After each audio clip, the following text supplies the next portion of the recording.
Webale nnyo ssebo omukubiriza era nkwebaza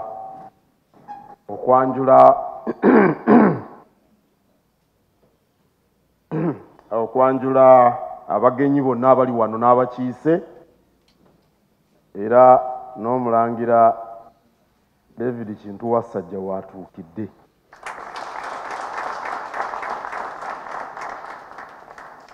Ate n'omumyuka wa Mufti Sheikh Ibrahim Ntanda, omumyuka wa Supreme Mufti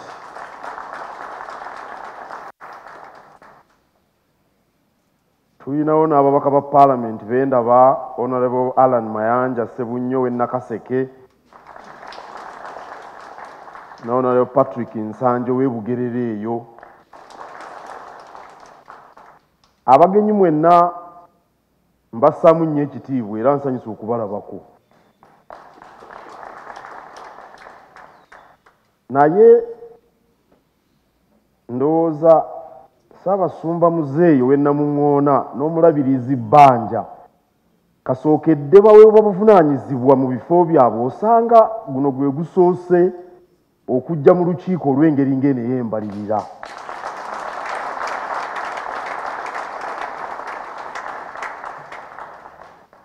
Nandibadde ngattako n'omumyuka wa Supreme Mufti, naye ye mumyuka ngamba bano abakulu nga be bakulu bennyini.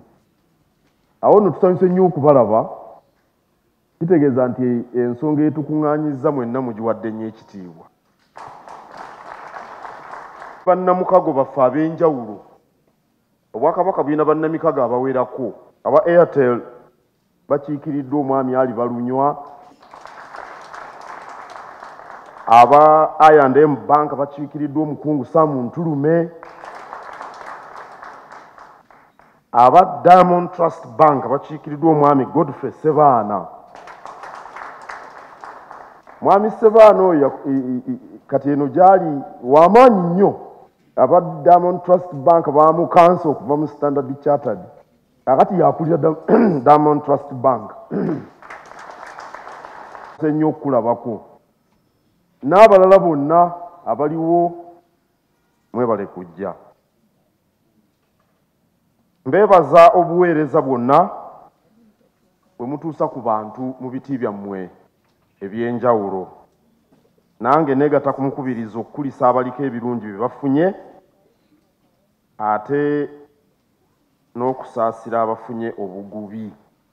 Ssebo Ekitiibwa Sipiika, nzikiriza njozoyoze bannabuluuli olw'okuwangula omupiira ogwagguddewo ne Bulemeezi. Kimbugwe sinnamulaba, twabadde naye mu Kosovo, ekisaawe bakiyita Kosovo eky'Ebulemeezi, era kanga awo yabadde mwerufu bulungi nakkiriza nti bamuwangudde mwalaali. Naye omupiira gitandika butandisi, n'olwekyo katulinde ebinaddako. Naye nga nkulisa mwenna abaabaddeyo mbeebaza okujja, era twagala emipiira egyo gigende bulungi era giggwe bulungi. Nina essanyu okubategeeza nti Ssaabasajja Kabaka gy'ali era alamula Obuganda.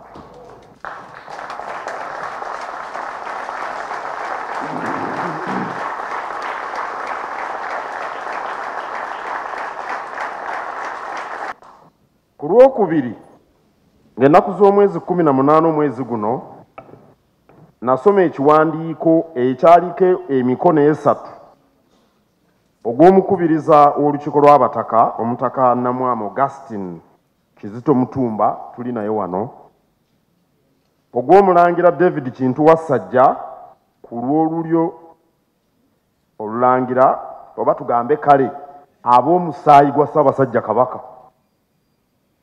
Ate nange ndowooza mwenna mumanyi omulimu gwange. Waba waliwo atamanyi mulimu gwange awanika omukono. Mu kiwandiiko ekyo twategeeza Obuganda nti Ssaabasajja Kabaka si mulwadde muyi era tali ku ndiri.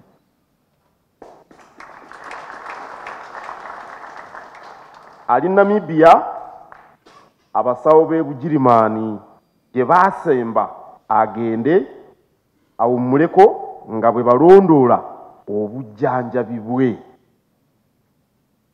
Oweekitiibwa Sipiika, Ssaabasajja Kabaka ajja kudda ng'abasawo be naye yennyini ng'awulira nti ekiseera kituuse.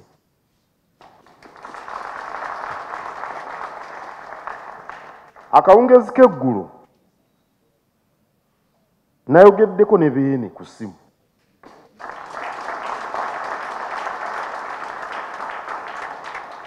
Era Beene musanyufu nnyo okulaba ng'emirimu gy'Obwakabaka gitambula, era yantumye okubategeeza nti musanyufu olw'obumalirivu obutusobosezza okulaba ng'enteekateeka z'Obwakabaka zigenda mu maaso. Akawungezi kuggulo ku ssaawa 12.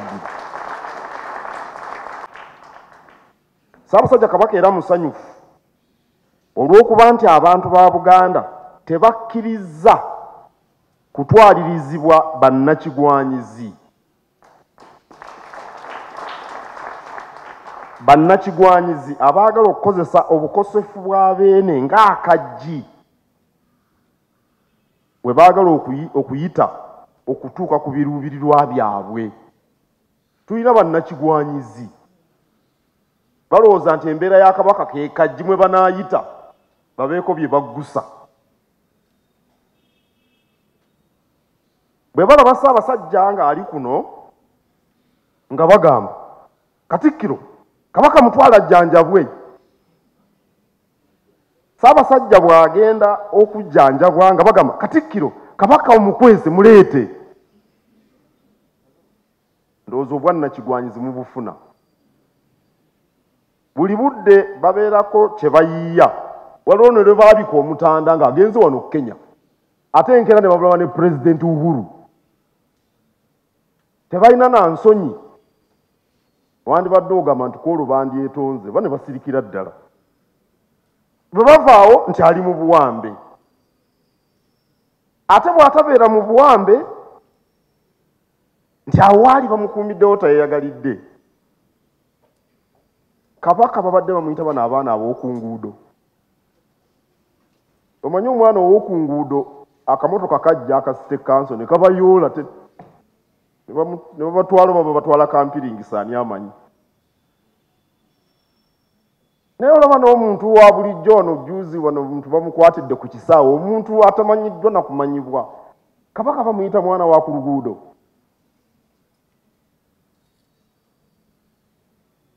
Abakola bino balowooza nti Abaganda bajja kwekyawa olwo beegugunge bo batuuke ne ku bye baagala. Zimusanze akozesa Kabaka ng'akapiira. Zimusanze akozesa Kabaka ng'akapiira.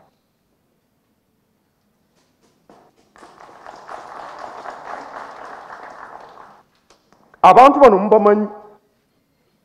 Kambabuulire nga mukulu wammwe mubeegendereze, si balungi.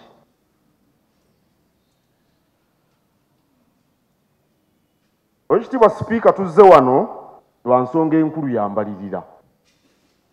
Naye bagenda n'otubiyitira mu enteekateeka nnamutaayiika. Kubanga baagitwanjulira mu March ow'omwaka guno enteekateeka nnamutaayiika 2023-2028.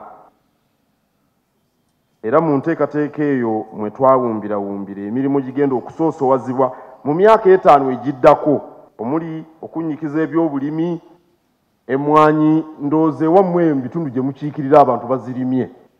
Tulina ekizibu kimu ku mmwanyi kye mbasaba mukubirize abantu eyo yonna gye muli.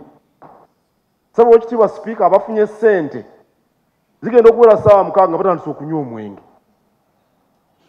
Omuntu olutunda emmwanyi ssaawa 6 nga batandika okunywa omwenge. Ate bwe butandika okuwungeera mbu ne banneeko nali siwulirangako bantu bebayita banneeko omubaka w'olukiiko eyamuŋŋamba kuva essingo oba aliwa banneekolera gyange ate omwenge bitambulira wamu ne banneeko nkubiriza abantu ba Buganda bongere okulima emmwanyi naye beegendereza omwenge kabaka tayagalanga mufune ssente mugende mufuke batamiivu kabaka ayagala mufune ssente muweerere abaana muzimba amayumba lwaki onywa omwenga tonateeka bujjo mu lujjaalu wafunye obukadde 30 mu lujja waliwo enfuufu biki leka kunywa omwenge bwoti bwe buzibu bwe tulina ku mmwanyi n'obwamalaaya siriimu ajja kubatta mwalabye mwankole siriimu bwe yeeyongedde awo nno tube beegendereza naye munnamutayiika emwo mulimu n'ebyo byenjigiriza ebyobuwangwa ebyobulambuzi ebyobulamu era enteekateeka nnamutayiika yanjulira olukiiko mu lusirika olwali e Masaka ate ne mu lusirika lw'abakulembeze olwali mu Muteesa Royal University mu March ng'abakulembeze tulina okulaba nti ebyo bye twasoosowaza tubissa mu nkola ensonga enkulu etulese Oweekitiibwa Sipiika yambalirira era omuwanika ali wano embalirira eno ekoleddwa nga tulondoola emiramu egiri mu nteekateeka nnamutayiika nga bwe gigenda okutambuzibwa mu mwaka gw'ebyensimbi guno bwe tutandika era essira mujja kuliwulira ku byobulamu ebyenjigiriza obutonde bw'ensi okunnyikiza obuweereza abavubuka ebyobulimi n'ebirala abakiise nga bwe baalabye kubanga ndowooza baagiyiseemu embalirira egenze erinnya mpola mpola ekyo kiri bwe kityo kubanga tulina okubeera abayiiya era tulina okugaana okwekubagiza eriyo abantu bangi baagala tukwate ku ttama bwe tuti buli kaseera tubeere nga tukaaba abamu ku baabo be babakozesa kabaka ng'akapiira kuba tebaagala Buganda egende mu maaso kyetwava tugamba nti wadde tubanja federo naye tetugenda kwekubagiza tujja kubanga tuyiiya ne bw'oba ng'obanja osigala okola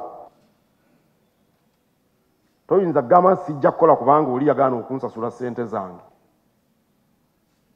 awo tokula awo nno tulina okubeera abayiiya ne mu mbeera eno gye tulimu era neebaza nnyo Oweekitiibwa Sipiika abakiise b'olukiiko bano bonna kubanga bakoze omulimu gwa ttendo mu bukiiko eyo neebaza omuwanika ne banne bonna abateeseteese embalirira eno kammalirize n'ensonga endala emu yokka Oweekitiibwa Sipiika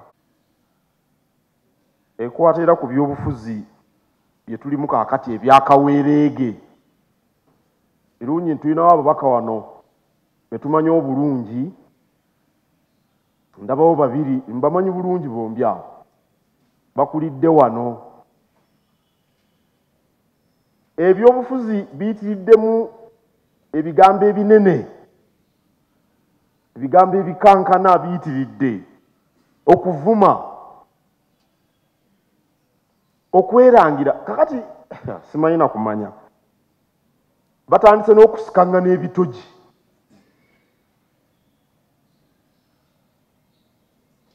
twetaaga obuntu bulamu mu byobufuzi mu Uganda Kaweereege oyo bw'atyo akola ekiseera kitono nnyo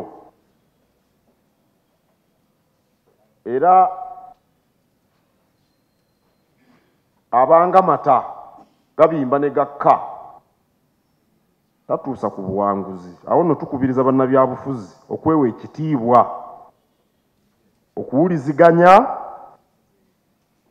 ne bwe baba ensonga tebaziraba bumu abantu nga bali mu byobufuzi tebasobola kufaananya ndowooza olaba ne mu maka abamu ku mmwe abali wano abantunuulidde ne leero mu maka gye muva nnyina be mmanyi nga temussa kimu n'omuntu gwe wazaalibwa kitammwe ne nnyammwe omu naye nga temussa kimu kakati ate olwo omuntu gwe walaba obukulu bw'ayogera gwe ky'otayagala n'omuvuma buli kintu n'otulaga bw'ofaanana ku mutima ebyobufuzi ebitalimu buntu bulamu tebijja kutuzimba era yongera kutukuumira mabega. Awo nno tubakubiriza mufune ekikopo kya kaawa mutuule, mufune ekikopo kya kaawa mutuule, munywe kaawa nga bwe mwogera nga mutunuuliganye. Naye n'ovuma omuntu n'ovumiramu n'ekitaawe n'ovumiramu n'ennyina n'ovumiramu n'abaana n'ovumiramu n'abazzukulu, kiki ky'oyagala okuggusa? Ate abantu bano be mulaba abalonzi abo balaba balondoola ebintu. Awo nno fe ogwaffe tugukoze tubabuulira ekituufu, muba temwagadde kukikola era gunaaba gubasinze. Mweyise kisajja kikulu, muleme kunenengana nga bwana bwa njala, ate mubeere bantu balamu. Ssebo Oweekitiibwa Sipiika neeyanziza nnyo okumpa omukisa guno okwogerako eri Obuganda ku nsonga zino ezituleese n'endala oba oli awo bangi ze babadde baagala okuwulira. Ssaabasajja Kabaka wangaala.